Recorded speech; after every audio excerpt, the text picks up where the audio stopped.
지역은 강가에 홀로 서서 깊은 숨을 내쉬었다. 하루하루가 버거웠고 마음속 공허함은 끝없이 그를 짓눌렀다. 결혼식의 파국 이후 그는 모든 것을 잃었다고 생각했다. 가족의 혼란, 자신의 실패, 그리고 자신이 선택한 길의 무게가 가슴을 뚫는 듯 아팠다. 눈앞에 흐르는 강물을 바라보며 지역은 문득 모든 고통을 끝내고 싶다는 생각을 떨칠 수 없었다. 이제 더는 버틸 수 없어. 그냥 끝내야 해. 그가 하염없이 강물을 바라보던 순간 지나가던 차량의 불빛에 발을 헛디뎌 그만 물속으로 빠지고 말았다. 차가운 물이 몸을 감싸자 처음에는 공포가 스쳤지만 곧 지역은 그 물속에서 아무것도 느끼지 못했다. 시간조차 정지한 듯 그의 의식은 점점 희미해졌다. 그러나 그 순간 운명처럼 지나가던 한 행인이 지역을 발견했다. 행인은 망설임 없이 강물에 뛰어들어 지역을 끌어올렸다. 지역은 이미 힘을 잃어 움직일 수 없었지만 따뜻한 손길과 인명구조자의 목소리가 희미하게 그의 귀에 닿았다. 괜찮아요. 내가 지켜줄게요. 그 후 지역은 의식불명 상태로 병원에 이송되었다.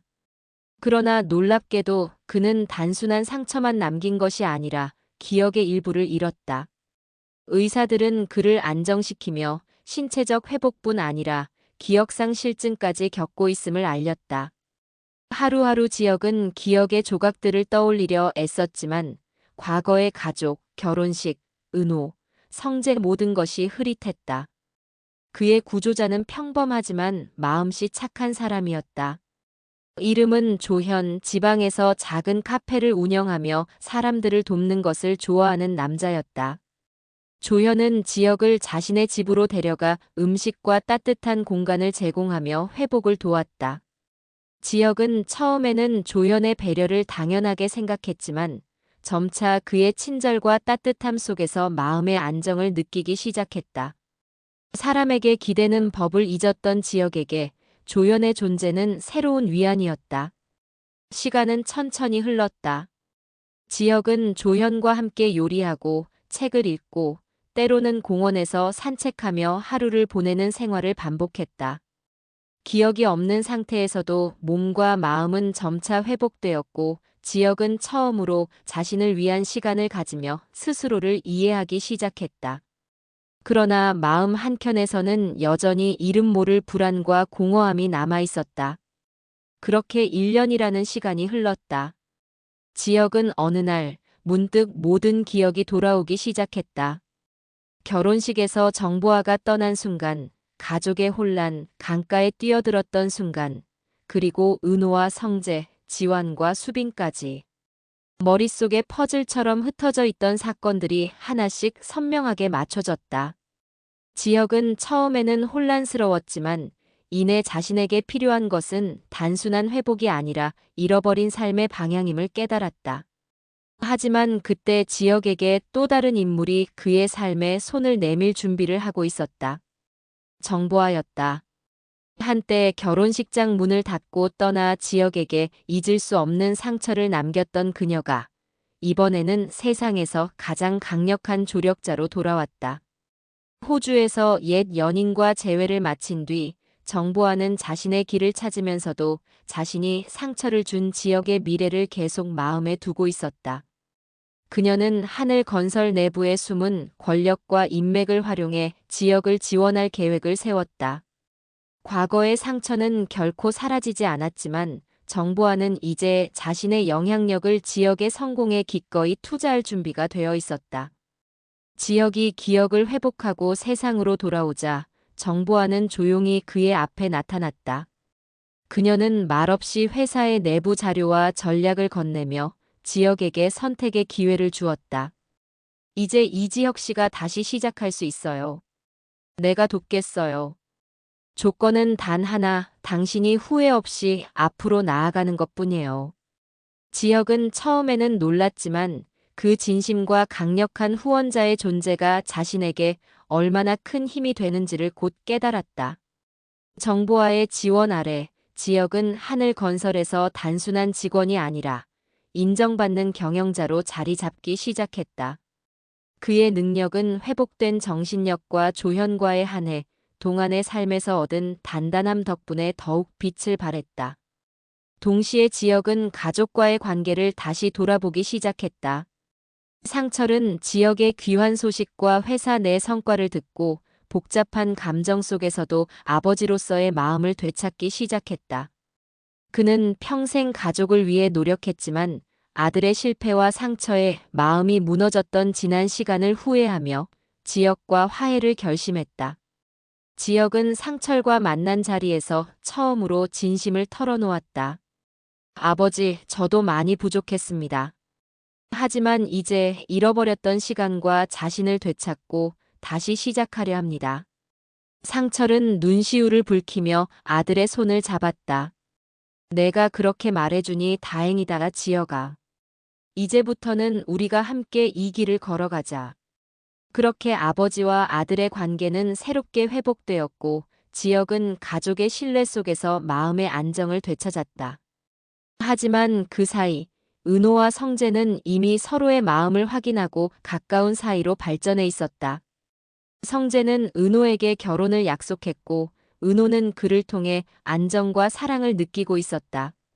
지혁이 기억을 회복하고 나타난 순간 두 사람의 평온했던 삶은 흔들리기 시작했다. 지혁은 은호를 바라보며 단순히 후배라 생각했던 감정이 점점 선명한 사랑임을 깨달았다. 성재는 지혁의 등장에 불안과 긴장, 질투를 느끼며 은호를 지키려 했다. 은호 역시 마음 깊은 곳에서 지혁을 향한 미묘한 감정을 느끼며 혼란스러워했다. 지환과 수빈은 지역의 귀환과 이 삼각관계를 지켜보며 서로의 입장을 조율했다. 지환은 허세 속에서도 가족과 형을 지키기 위해 신중하게 움직였고 수빈도 자신의 일에 최선을 다했다. 그러나 세 사람의 감정은 점점 더 얽히며 예상치 못한 방향으로 흘러갔다. 지혁은 성재에게 은호를 넘기지 않겠다는 마음을 점차 자각했고 성재는 그를 경쟁자로 인정하며 본격적인 삼각관계가 시작되었다. 은호는 혼란스러웠지만 두 남자의 진심과 자신에 대한 배려를 느끼며 마음을 결코 쉽게 결정하지 못했다. 동시에 지혁은 기억을 잃었던 1년 동안 자신이 느낀 평화와 안정, 조현과의 관계마저도 되돌아보며 과거와 현재의 감정을 혼합해 판단해야 했다.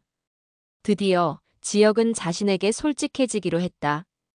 그는 은호에게 다가가 단순히 후배로서가 아닌 자신의 감정을 정면으로 마주했다. 성재는 그 순간에도 은호를 지키기 위해 행동했으며 은호 역시 자신의 마음이 어디로 향하는지 고민했다. 지환은 평소 허세 가득한 태도로 친구들에게 장난을 치며 웃음을 주곤 했지만 마음속 깊은 곳에는 가족과 사랑하는 사람을 지켜야 한다는 단단한 결의가 자리 잡고 있었다. 결혼식 파국 이후 집안의 혼란은 여전히 계속되었고 특히 영란은 과거 스토킹 사건으로 마음의 상처가 깊었다. 그녀는 스스로를 그림 속에 담으며 세상과 거리를 두었다.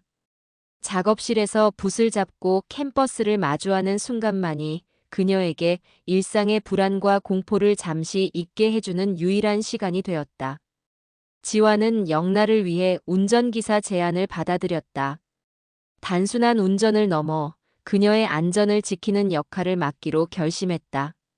처음에는 장난스럽게 동생, 내가 있으니 걱정 말하며 허세를 부렸지만 마음속에서는 그녀가 불안을 느끼는 순간마다 달려가 지켜주고 싶은 간절함이 자리 잡고 있었다. 영란은 처음에는 지환의 과도한 보호가 부담스럽게 느껴졌다. 그러나 밤늦게 작업실에서 전시 준비를 마치고 집으로 돌아가는 길, 스토커의 그림자가 나타나자 지환은 주저하지 않고 그녀를 감싸 안으며 안전하게 안내했다. 그 순간 영란은 붓을 내려놓고 느꼈던 공포가 그의 품에 녹아내리는 것을 느꼈다. 지환의 눈빛에는 장난기가 아닌 단호한 결의가 담겨 있었고 영란은 처음으로 안도와 감사, 그리고 미묘한 설렘을 동시에 느꼈다. 시간이 흐르면서 지환과 영란은 함께하는 시간이 점점 늘어났다. 작업실을 향해 차로 이동하는 동안에는 그림과 색채에 대한 이야기를 나누며 서로의 생각과 감정을 공유했다. 지화는 허세를 섞어 장난스럽게 질문을 던지기도 했지만 그 속에는 영나가 작업과 일상 속에서 느끼는 어려움을 조금이라도 덜어주고 싶은 마음이 담겨 있었다. 영나는 그런 그의 세심함을 점차 신뢰하며 단순한 오빠 이상의 감정을 느끼기 시작했다. 어느 날 전시회 준비가 한창인 작업실에서 영나가 혼자 그림을 그리던 중 스토커가 근처를 맴도는 사건이 발생했다. 지화는 즉시 뛰어나와 그녀를 보호하며 말없이 손을 잡아주었다. 걱정하지 마, 내가 있으니까. 그의 단호하면서도 따뜻한 목소리에 영나는 안심하며 눈물을 글썽였다. 지화는 붓을 든 영나의 손을 가볍게 덮고 그녀의 안전을 확실히 지켜주겠다는 마음을 느끼게 했다. 이 사건 이후 영나는 지환에게 조금씩 마음을 열기 시작했다. 운전기사이자 보호자로서의 역할이 점차 서로에게 특별한 감정으로 발전했다. 지환은 허세와 장난 속에서도 영나를 향한 진심을 숨기지 않았다. 영나는 그의 진심 어린 배려와 단단한 책임감을 느끼며 그림 속에서만 안식을 찾던 마음이 현실 속 사람에게도 서서히 열리기 시작했다. 전시회 날 영나는 작업실에서 완성한 작품들을 정리하며 마음이 바쁘게 뛰었다. 지화는 언제나처럼 뒤에서 그녀를 지켜주며 손님들과 관람객들이 오가는 길에도 긴장감을 놓지 않았다. 작품 하나하나를 설명하는 영나의 목소리에 지화는 미묘한 설렘을 느끼면서 그녀를 단순한 동생으로만 생각하지 않게 되었다. 영나는 그런 지환의 시선을 의식하며 붓을 들고 미소 지었다.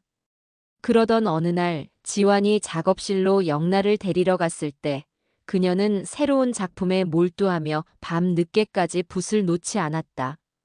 지환은 조심스럽게 다가가 그녀의 어깨를 감싸며 말했다. 영나야, 오늘도 늦었네. 조금 쉬는 게 어때? 영나는 고개를 들어 그를 바라보며 미소 지었다. 고마워, 오빠. 내가 있어서 힘이 나. 지화는 허세 섞인 장난으로 웃어넘기면서도 마음속 깊이 영나를 지키겠다는 결심을 다졌다. 지혁, 성재, 은호 세 사람의 미묘한 긴장과 복잡한 감정은 새로운 국면을 맞았고 시청자들은 과연 누가 은호의 마음을 얻을지 세 사람의 관계가 어떻게 전개될지 궁금해질 수밖에 없다.